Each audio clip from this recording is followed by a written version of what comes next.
it's Restita. So today I want to do a quick initial impressions review on the Kamry KTS. Now, the Kamry KTS is considered to be a clone of the Golden Greek Telescopic Storm or the EA mod. No, I don't have either of those. I don't have an EA or a GGTS, so this is the only thing I have to go on as far as the design of it.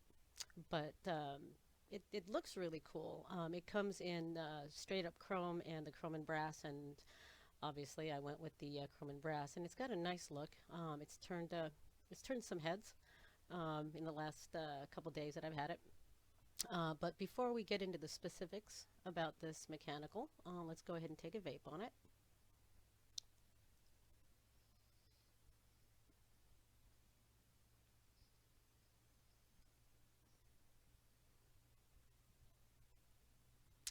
Pretty tasty. All right, so um, let's go ahead and start with the looks. It The housing on it doesn't look to be brushed. It does look polished, um, and it appears to be either, I don't know if it's chrome plated brass and straight up brass. Um, I can't tell with the brass if it's actual brass or not, but I guess we'll find out when it starts to tarnish a little bit. um, but the combination of the colors looks really cool. I like it a lot. Um, the At first, when I looked at the side firing pin, I was kind of like uh, put off by it, but it's actually really comfortable because I can hold it like this and fire it. I can hold it like this and fire it with my palm. Um, just any finger. It's pretty cool. So looks really cool, pretty shiny. All right, so let's talk about the build a little bit. Okay, 510 connector, nice deep well. Four slots cut into the top of the head there for ventilation. It's also got on the top part here 3 holes there for ventilation, so pretty good ventilation. Now, to put the battery in here, you want to put it in through the top instead of through the bottom, and I'll get into that here in a second. Okay, so let's unscrew the top. It's a telescopic mod, so it can take batteries all the way from 18350 to 18650. And it comes in 4 parts. So actually, let's move the camera here real quick. All right, so we've got the top part. Whoops, top part. Extender tube. Yeah, okay, that took forever. Okay, then the inner brass colored tube. And you want to take this off if you want to use it in shorty 18350 mode. Ooh, almost dropped it. Okay. And then you've got your bottom tube. Did I say it came in 4 parts? I guess it's 5. I can't count. Didn't watch Sesame Street today. All right. So let's start here. All right. So for the bottom cap, it appears that there's a brass pin or a brass spring on the negative end. Lots of holes in there for ventilation.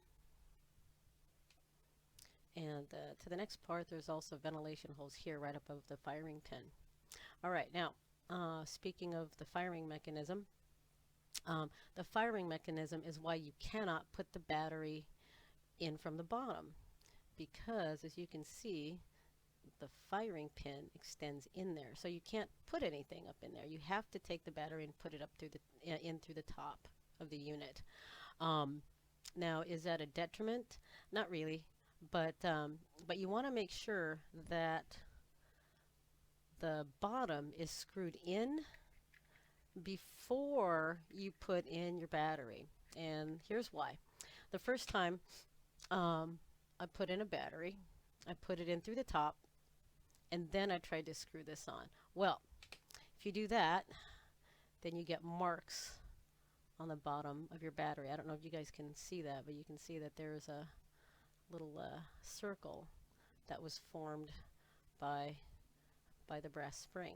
Okay, now it didn't cut in to it, thank goodness. Okay, because that would have been scary. But it did mark it a bit, and that worried me when I began to feel the resistance. I backed off and went, ooh, I don't know if I like that. Took it out, and I found that. So you definitely want the bottom cap on there first before you put in your battery.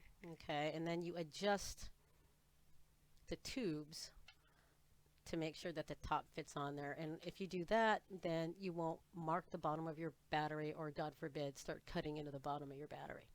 Okay, all right.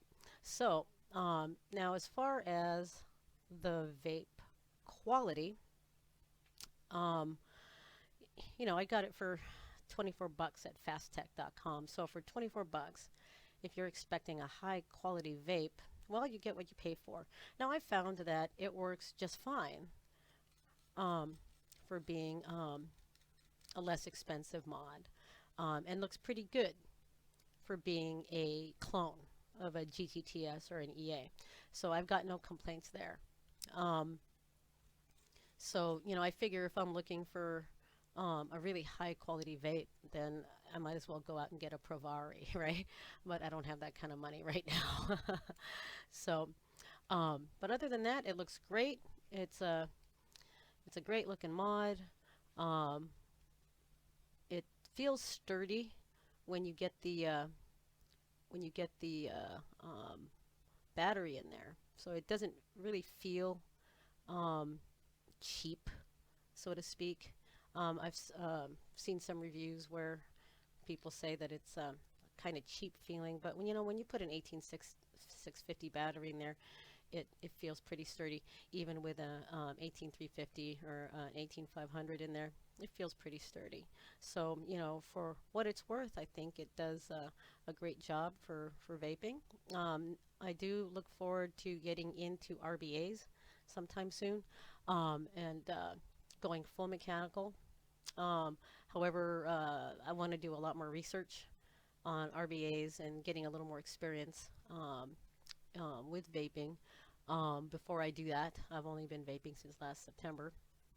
And I really want to study a lot more before I get into RBAs, because for me, in my head, the possibility of a coil blowing up just doesn't make me feel too comfortable. So I want to make sure I know what I'm doing before I get into it. So, you know, and that's where I have e-cigarette forum to thank for all the great information and advice that it has over there about RBAs and, well, vaping in general. So anyway, this is Ristita with my first impressions of the Kamry